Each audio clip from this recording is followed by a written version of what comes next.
Hello and welcome to the CRL show. Paul Arandale, Geoff Stevenson, back for another week. Another big weekend of local footy. It's humongous, yeah. There was just so many games on. It's fantastic. Did you get anywhere? Have a look at anything? I sat on the lounge.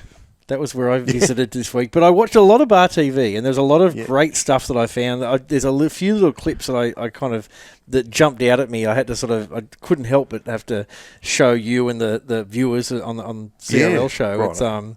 It's fantastic little funny quirky tidbits that happen in games that you wouldn't see if you didn't look for them.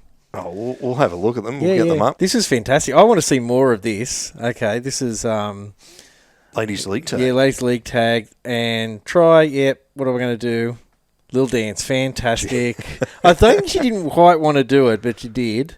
This is a rebound of the century. They can say that they planned that. I don't think there's anything planned there, but a bit of bad luck for Shellharbour. Cracker of a game, though, that game I was watching. This is a reserve grade game down at Yass. A beautiful day at Yass. Look at this bounce. Look, for those listeners, you've got to put it on. You cannot do much about those sort of ones. And another one here, knock on. No knock-ons. Play on. Another reserve grade game down in Canberra. Sort of reminded me of AFL there for a minute. I think there was so many half knock-ons. I think the poor ref just went, look, let's just let it go. Look, we'll just say it's a try. I don't know. Look, I don't blame him with some of those ones. It happened so quick. But great footage. Great. And beautiful weather all around, especially down south. So it was great to watch those games. Yeah, no worries. Fantastic. Sit on the couch. Don't go anywhere. I caught a couple of interesting things too. I did the Newcastle match of the round on Sunday. Yeah. This is Charlie Muir. So this is the son of Adam Muir. Son of Adam. So he's got DNA. He's got it in his bloodline. He put a couple of shots on. This one's an absolute cracker. That's fantastic. And does the finish off jump on top sort of thing. Yeah. And then here it is again on replay. Oh, all legal. Even that last bit was kind of legal. And this is typical Muir, just running into the gap and then a big step across the line. Made it look easy. Yeah, he always had. There was something about his centre of gravity out of Muir. Like he always could stay on his feet a bit. So his son's picked up a lot of his old trays. And we go to another famous back rower, Paul Seranen, son Damien Seranen, playing for Thurul, puts this big hit. Again, you need to finish it off with that kind of dive on top of you. Yeah. I gotcha, remember. Jeez, and the Serenens all look, they're almost like cookie cutter in how they look. He looks like Bailey and stuff. And I don't know how many Serenens there are. I don't know how many Paul have, but it's fantastic to see him around the traps. Yeah, so, some crazy stuff on the footy. Crazy stuff, and that's the thing. You hang around BarTV long enough, you do see some cool stuff. It's very cool. As we'll see with the highlights. Yeah, well, let's get into the highlights now. We may as well kick them off. We'll start off with Canberra. It was round 9 down there in the nation's capital. It was beautiful weather from all the games I watched. It was just great rugby league weather. Yeah, it's great to see a front rower score a try. 18-16 Tuggeranong over the Gungahlin Bulls. Then, at home at Belconnen United, and the Sharks got the win, 32-8. Yeah, convincing. Picked up some good wins there. Wrestling try there to get over. The match of the round was Queanbeyan Roos against Goulburn City, and it was the Bulldogs City who got the win, 38-18. How many off kicks have we seen this season? Oh, there was heaps. Heaps of kicks. Here's another one. Campese. Campo. Yeah, the Blues, 46-18 over West Belconnen, and the weird thing about this, West Belconnen were on the top of the table, and the Blues just blew them off the park. Towed them up, and you can look at the table there. It's it's a very interesting, kind of congested table when you look at that. There's still a whole bunch of teams there in the middle that could really push for the minor premiership. Yeah, for sure. All right, Newcastle was round 12 of the Denton Engineering Cup, and the Scorps, they've won a couple of close ones this year, but this time it went against them with Cessnock winning 11-10. Yeah. Harry Saker putting the bomb up for Hanetti Tua to score, and here's the field goal for Hanetti Tua. I'm not sure if he's kicked field goals before. No. But there he is. Claim that one. Almost like not quite a grand final preview, but maybe. I want to say what a move that was for a try for West. Beating Curry 28-7 there for odds, the Bulldogs. Then this one, the upset maybe of the year. Yeah. The Tigers 20-16 over the Maitland Piggers. I've been talking all week, the weeks about the entrance and Wyong on the fringes there. That really, really was a big win for them. And the Central Newcastle Butcher Boys got up over South Newcastle 12-10. And then the match of the round, as we just mentioned, Wyong. They didn't have it all their way. They got the points here in the end. Great finish, great good kick. try. 20-8, Steve Gordon picking up a double. Good to see the veteran still kicking on. Fantastic. Yeah, and you look at that, the entrance there, that was a massive win for them. If they'd not won that game, they would have been really kind of struggling to push for the finals. But yeah, it's going to make it interesting. Yeah, certainly will.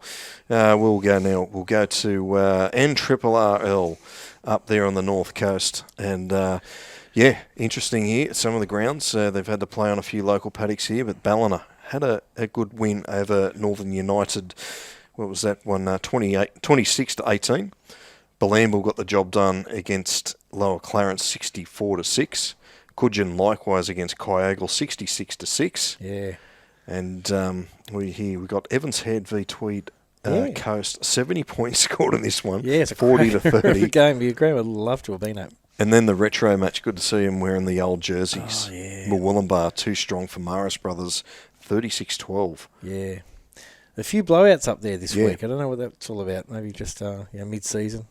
It's looking like a northern grand final. Yeah. Coogin and Murwillumbah. Yeah, the Evans Head's sort of sniffing about there. I reckon they're not going to be far off it either.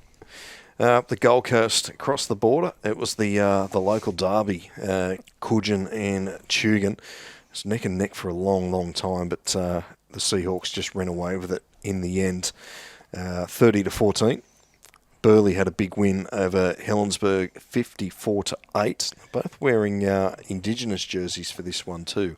Yeah, a great night game, and Burleigh were kind of due for a bit of a game like this because they have been a bit patchy the past few weeks, and they really need to. They've found some form. Yeah, certainly. And another game here. This one went down to the wire, but Ormond got the win, 29-28. Mudgee actually had a chance to win it, but they missed the kick with a penalty. Jesus. And the feature match of the round was Southport v Runaway Bay, and the Tigers just This is a very awesome. well crafted try. Yeah. You look at this. Yeah, they're really lots of people running off the ball. The number 4, Michael Oldfield, a former Raiders, Manly, Roosters. Fantastic. Yeah, geez, they've got some players there. The old Southport. No wonder they're leading the comp. Yeah, 46-8 over Burleigh Southport. There's the ladder. Yeah. Again, there's a bit of a mishmash there with games in hand and stuff. So it'll be interesting to see how that all kind of winds out at the end. The sunny coast. It was round 9 up there, and another high-scoring game here was Maroochydore over Noosa, 44-20. Really good try. This fullback's got a bit of pace. Yeah. Jeez, just smoked him. And the other game here, Gympie at home to Caboolture, but Caboolture got the win, 38-14, and Biwa 31-10 over Nambour. They ran away with it here with a couple of late tries. Another bit of pace here. Look at this. Yeah. Holy moly. Got spiders on him. Great offload too. And the final one was Kawana, 38-zip over Caloundra. And we like a scrum try. A try from a scrum anyway. Yeah. Look Sheer at that. pace. Found a gap and just ran straight through. And there's the ladder. We assume it's right. The points is a bit weird up there. We've mentioned the last couple of weeks. Yeah, that's right. I like the mystery of it. You never quite know what's going to happen with the points up there. But very compressed. You got Maroochydore way at the top there, but there's a lot of other teams in the hunt there. Yep, Kawana getting closer and closer each week, creeping towards the top spot. Yep. It was the Illawarra Mojo Homes Cup round 7. Collegians were too good for Helensburgh, 30-4. It's a good try, this one. They kept it alive for a while. Yeah. They look well covered here in defence. Yeah. And then he just strolls over untouched. Fantastic. Now, the next one here, we've got Caringbah get their first win in the Mojo Homes Cup, defeating Dapto. So well done to Cronulla Caringbah, 32-22. And the boys, I think they're still celebrating at Northies. Yeah. Why wouldn't you? I mean, sometimes that's all you need, get one win and you're on the roll sort of thing. And Western Suburbs got the win, 25-10 over De La Salle. Another close one. And Corrimal and Farrell did the battle on Sunday, but the Butchers were too strong, 50-12 over the Cougars. Yeah, nice. Yeah, it'd be great. Caringbah will be happy with that because it's really, like new team for the comp. You get one win, you're pretty happy, I reckon. But, they might just get a bit of momentum up now. Yeah. You never know. Colley's still on top. And De La Salle are still punching above their weight, really, considering they're a new club as well. Yeah, yep. Yeah. And Group 7, the Gerringong Lions had a big win over Berry, 66-4, I think it was, or 64-4. I wasn't under the grandstand. I don't know anything that happened under the grandstand, but this was the day of Berry's keeping it alive celebration. Yeah. Yes. Yeah. Not too much celebrating. Kiama defeated Jamboree 20-12. This is I did watch this really game. good game. Yeah, it was a cracker of a game. Great. It's a great ground to watch even on TV, but fantastic game. And Nowra, they picked up the victory over Milton Ulladulla, who was shooting for 2 in a row. But it was the Jets over the Bulldogs 17-14. Yeah, nice. Interesting scoreline too. too. Yeah. Got a bit of rugby in about it. And probably the feature match of the round was Warilla and Shellharbour 34-26. So Shellharbour did lead 20-10 at one stage. And the final one here, Stingrays getting a win over Albion Park 26-16. Yeah. There's the ladder. Yeah, it's interesting. I was almost going to say Shellharbour, the Stingrays are kind of looking good, but you look at them on the table, they're actually just on the fringes of the 5 sort of thing. So, but Jamboree could. Kiama and Jamboree, obviously, that was a big game for both of those as well, because either way they got one ahead of each other. Yeah, we're sort of heading to the midway point of a lot of the comps. So, if you want to go back, check out any of the games, mini games, highlights, you can go to bartvsports.com.au. Highlights are up on the YouTube as well. The highlights are fantastic because you'll think, I'm going to watch this game, but there are 4 games on at the same time. Yeah. Great. I'm going to work through the highlights later on. It's fantastic. Yeah. All right, mates. What do you reckon we go to around the groups? Around the groups, right. Some good news. I always seem to have some bad news there, but mostly good news with around the groups, especially some recognition of some players' achievements. Yeah. Group 7, Ladies League tag, Alana Glasson scored her 200th try. 200th try? For Kiama Knights on the weekend. Now, I always get in my head, like, how long she played for, doesn't look that old. I couldn't get info on how old she was. You've got to be a gentleman. You still don't ask ages of ladies. But even if it was 10 years, that's 20 tries a year for 10 years. I can do the maths. If it's less than that, it's 40. For 5 years, it's 40 tries a year. Yeah. I thought she's been playing for 100 years. That's 2 tries a year over 100 years. 2 years of COVID in that too. Yeah. Wow. So quite an achievement. And obviously, like, she'd have a highlights package that would go for hours because it's like that's try after try after try. So that's, roll gold. I don't think I've actually in any comp, any division, anywhere heard anyone scoring 200 tries. Only Ken Irvine. Yeah, I was trying to think. Like, there's probably even not that many in top grade NRL or anything like that. Other one is Matt Carroll for Shellharbour, the club captain down there. He scored on the same weekend. He scored his 2,000th point. Yeah. He also played his. Now, how many was it? 200th game, I think it was. Yeah. So he's now the highest ever point scorer and the first player in Group 7 history to reach 2,000 points. Yeah, that's amazing. Which you wonder whether one of those ones will never be eclipsed. Yeah. Like that's just a crazy number. Probably the same with that's Alana the Glasson. thing. A lot of the guys, they move around group to group. That probably won't be beaten. Yeah, it's fantastic. I thought, and a good clubman. They say everyone's got a nice thing to say about him and that kind of thing. Peter McDonald Premiership, just out of interest, just to see we're sort of around that halfway mark, where they're at. We've got Mudgee, Dubbo Sims and Orange Sims all on equal points at the top of the comp, which I don't know. It's like when we're going into it, there was a lot of conjecture over Group 10, Group 11, how they're going to interact, how they're going to play against each other, how they're going to go. So that's pretty congested competition at the moment. Very interesting.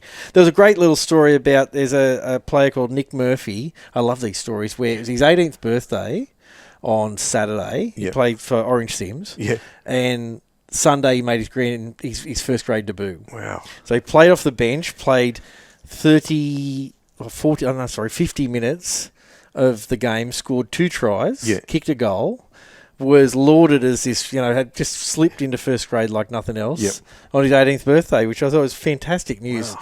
Daniel Mortimer, who's the captain coach out there, talked him up and said, look, he's going to be a gun player. He's played for the Rams. I think he's got bigger and better things to come. Yeah. Apparently his dad, who was he was a left centre for Orange Sims years ago, he presented his jumper and went on this massive speech, kind of, tears and that kind of stuff. And his brother was there, who His brother's name. Anyway. Any relation to your man on the street, Murph? Oh, I think distant relatives. But there is his brother Todd was there as well, and I think he plays down the south coast somewhere. I think he went to uni down at Illawarra. He's like did engineering or something. Anyway, so it's a real family story. You've got the Mortimers as well, the family story of Orange, and I think it's fantastic. This next generation coming through, but I love that idea of like it's your 18th birthday. You see it a little bit in other comps, and here's your grand final, here's your first grade debut, and you know, how good would life be on your 18th birthday weekend when you do that? It must be hard not to go out and drink and celebrate. Maybe he did go out and drink and celebrate on the Saturday night and backed up. I don't know. I don't know what happened afterwards, but I wouldn't say he's a teetotaler, but I hear he probably might have gone home and had a Milo or something like that. Who knows? But anyway, I love those stories. More of those to come. Please send them in because I just love that stuff, as well as all the achievements from players. Another good one, Casino Cougars, and this is something that I always wonder, how did they make this connection? But I want to see more of this happen.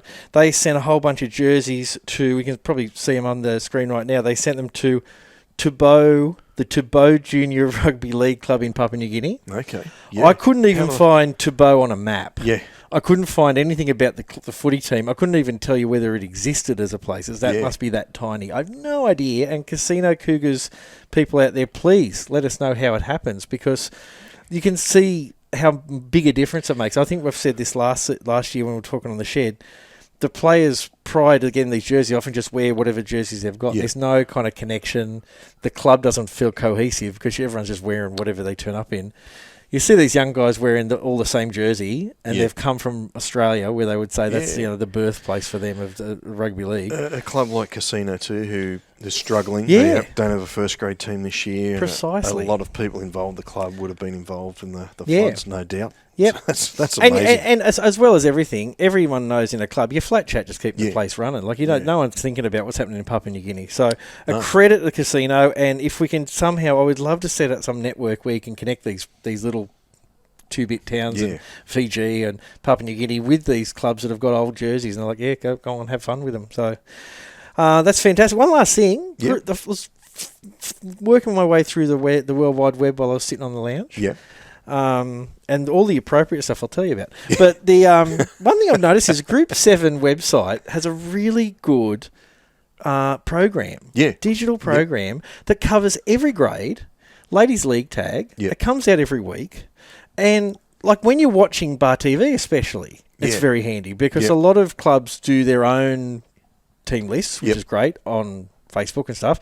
But when you're watching a game, you don't really want to go, I've got to get into the... you've got to get in this one. I've got to get in Casino, and now I've got to get in Lower Clarence and that kind of stuff.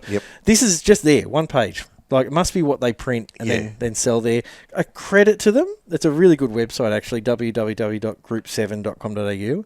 But use it. It's a good resource for you sitting on the couch like I was, but also, give them a bit of traffic because I think it's a really good thing for them to do. Yeah, I have checked them out. I'm not sure if Canberra still do it, but Canberra Region Rugby League used to have one as well that they put out. Newcastle do as well. They all have gone from the old paper to digital. But I'm always worried about the consistency. Like I always feel like some weeks they miss and some weeks they don't. But I feel like Group 7 Group 7 is laid out pretty good. So too Central Coast, they've got good. One. It's just fantastic. And use it, like I said, use them when you're watching BarTV. Yep. That's what I got.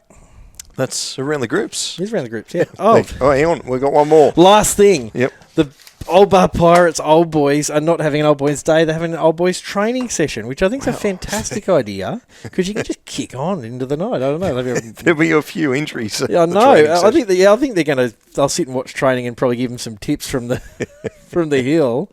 Anyway, it's on the 5th of July at 6 o'clock. Barbecues and beers. All families, everyone's invited. Home ground at Old Bar. I love these different ways of doing Old Boys Days and celebrations and anniversaries. Oh, that's a really good one because just goof off and have a bit of fun. Yeah, no, well done. Yeah, that's around the groups. Done. Wow. All right, we had a new segment start up last week called In Focus. Last week we talked about rep footy. Is it dead? Is it worth having? Do they need to rejig it? All that.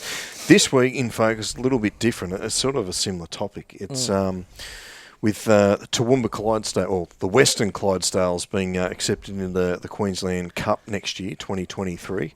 That moves to 13. You've got a lot of regional teams now playing the Q Cup. Should New South Wales Cup have something similar, or the New South Wales Rugby League have something similar?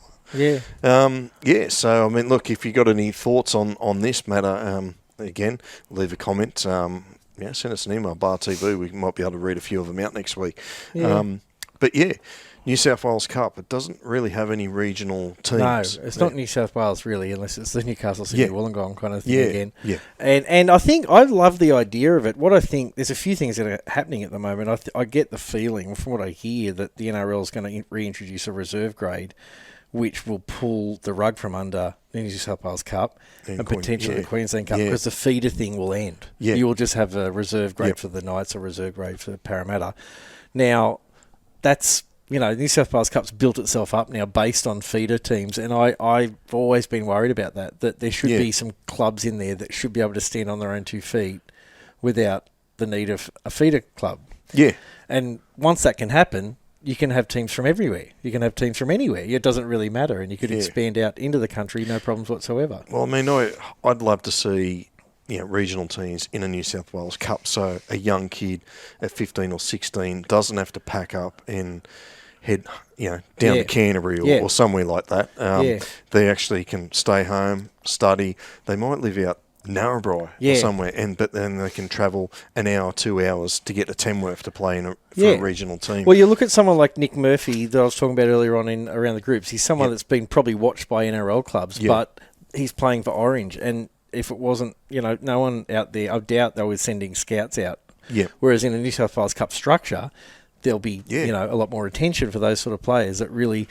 I'd say he does want to stay in Orange. He's not in any hurry to move anywhere and that kind of stuff. Well, I mean, it works in other sports. I know they don't get the big crowds, and it's a smaller, less taxing is basketball. The NBL 1, they've got the Border Bandits in Albury, Tamworth Thunderbolts. Newcastle and Maitland have a team each in the state leagues. Yep.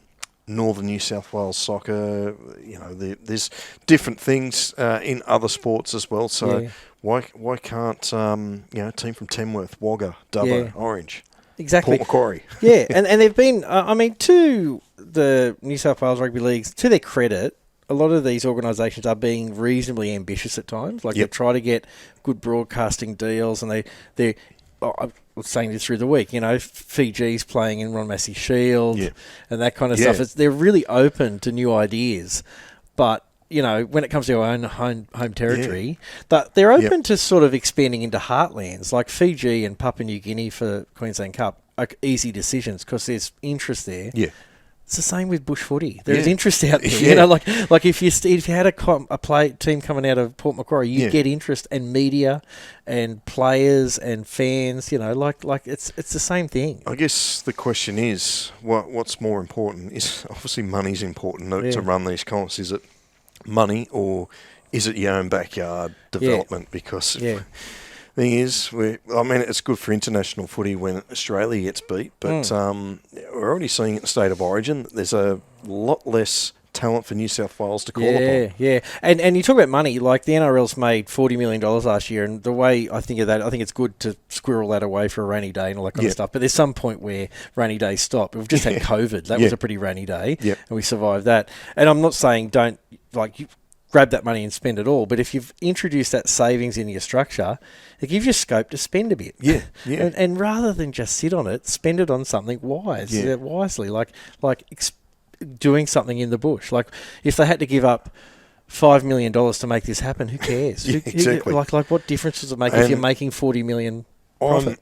I'm 100% confident that Fox would jump on it, or one of the free-to-air TVs to show something. Yep.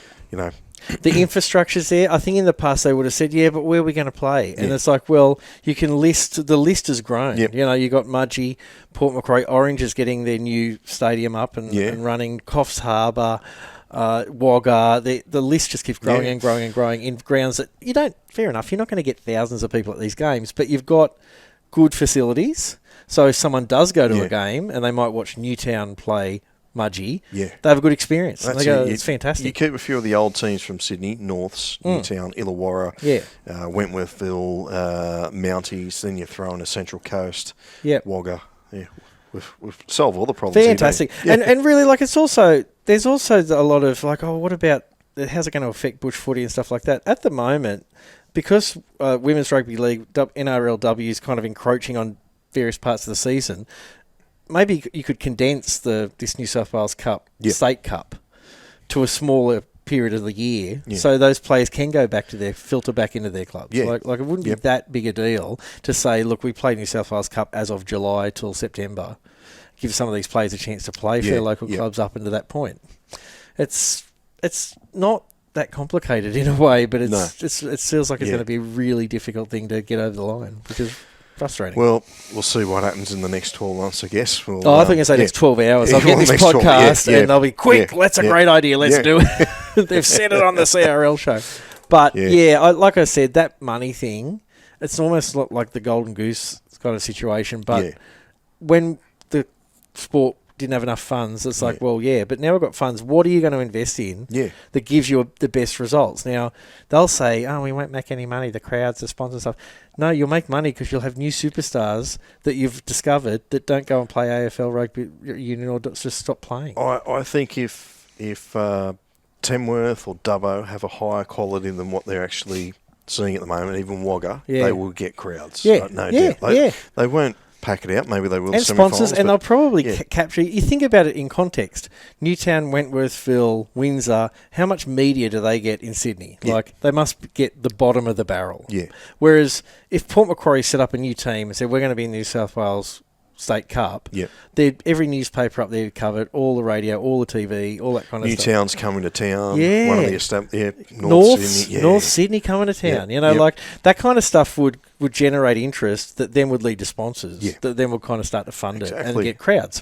So it's sort of, anyway. Like I said, it frustrates me because this is heartland stuff, and the NRL sometimes bang on about, we're looking after the heartland. It's like, well, the heartland needs some of this stuff happening as well, Well, mate, there it is. Footy focus is, does New South Wales Rugby League need to bring in a proper state cup with regional teams, not just Sydney feeder clubs? And if so, look, if listeners and viewers want to write in, tell us where and why. They might say, look, I've just mentioned all the ones with the really big stadiums. Tell us if we're stupid. We're way off the mark too. Exactly. But there could be, good argument for moving further out west and looking at other areas that we don't think of. So, right in. All right, in focus, done and dusted. The Quizmasters trivia last week was how many who'd won the most premierships in Group 7? The answer was Gerringong. So nobody got that we know of. I checked through the emails and everything like that. So we keep it. We're jackpot it. So the Quizmaster question this weekend is we'll keep it with the premiership theme, but. Okay, what group has won the most Clayton Cups? Ooh, I'm a Clayton Cup man. I love it. Love it. Ooh, that's a good one. We've got a text message already. Is that answer? No answer? No, nothing interesting. No. I reckon, it's interesting because... Just somebody not available for BarTV on the weekend. Anyone interested? If you want to be a commentator, let us know. It's an interesting one because often there are some teams that have dominated from one group over a period of time. I think... Is it Port Macquarie, am I right? Or Coffs? I can't remember. That have won a few in the past 20 years. At least the past 20 years. Something not a massive club, but they've dominated. So they get the Clayton Cup. So that'd be a good question. All right, let's go into this weekend's fixtures. There's a lot of footy happening, just not on BarTV, but around the traps. But we'll go with the BarTV games. Gold Coast, they go back to round 3. A couple of washout catch-up games. Mudgee Bar host Burleigh, important one there. And Currumbin v Ormo. If Ormo win there, all of a sudden they're a sneaky chance. Yeah, it's interesting. They're really turning the comp on its head a little bit. I don't think anyone expected what we're getting from Ormo, so it's great. Sunshine Coast, round 10. You can see the fixtures there on your screen. I like the Caboolture v Caloundra one. I don't know if it's just two black and gold teams playing each other. That was the only reason. Hopefully with away strips for the commentators or viewers. NRRL, the feature match, I believe, is Evans Head v Ballina on Saturday. The rest are on Sunday. Byron Bay v Bilamble, that won't be a bad one either. No, yeah. And I was going to say Evans Head Ballina will be a cracker of a game. Yeah, sure will be. Canberra Round 10. Couple of really good ones there. Any one of those tickle your fancy? I love Goulburn City at home. Yep. But so I think that Belconnen, I just think it'll be a good game. I think Goulburn City are in a funny place right now in that congested area where this will be a big win if they can jag it. Yeah, Queanbeyan Blues v Woden Valley. Woden Valley's had the bye last week, basically 2 weeks off because of the rep round. Yeah, right. They come back fresh. Queanbeyan Blues are the form team. It'll be an interesting one, that. Yeah. Group 7, round 10 down there. Stingrays v Gerringong. That'll be a big test for the Shellharbour club because they're creeping up. They're doing really well this year, so they're pushing. And Jamberoo and Shellharbour are going to be also an interesting one. Yes, yeah. And Illawarra round 8, West v Thurul. It was those two that played in the mud bath, wasn't it? Back at Gibson Park. So. They won't recognise each other. I said, did I play you last time? I can't remember. It was just you were just a muddy pile. And the Battle of Caringbah Mark II. Yes. Okay, this is the second Battle of Caringbah. Yep. De La Salle will be very, very confident, but you'll never know. Caringbah's sort of finally struck a win, and we'll see where that goes. We'll see how they go, yep. Round 13, Newcastle. The feature match is the Coalfields Derby. Yeah. Curry v Cessnock. It's always going to be, isn't it? There'll be a cracker at the game of the Graveyard. And Macquarie versus the Entrance will be interesting enough. The Scorps off a loss, the Entrance off a decent win. The confidence levels they'll both have to switch. Macquarie might feel a bit flat. Well, even Wyong v South. So Wyong's knocking on the door of the 5. Yeah, and South. So I'm interested. I thought they would have won last week. So they're another one that need to win again. Well, that's this week, and obviously there's plenty other footy. If you're not on BarTV, make sure you get to your local game, whether it be Group 20, Group 10, 11. Yep. Do both. There's so much rugby league on BarTV. Yeah. There's night games, there's day games. You can watch a game one day at the day and go home that night and watch a night game. It's fantastic. Yeah, yep. Well, that's pretty much it, mate. Anything else to add? No. It's just like I said. If you really, really don't want to get off the couch, just don't. Yeah. That's what I did last week. It was fantastic. Enjoyed a couple of cracker games and some great highlights.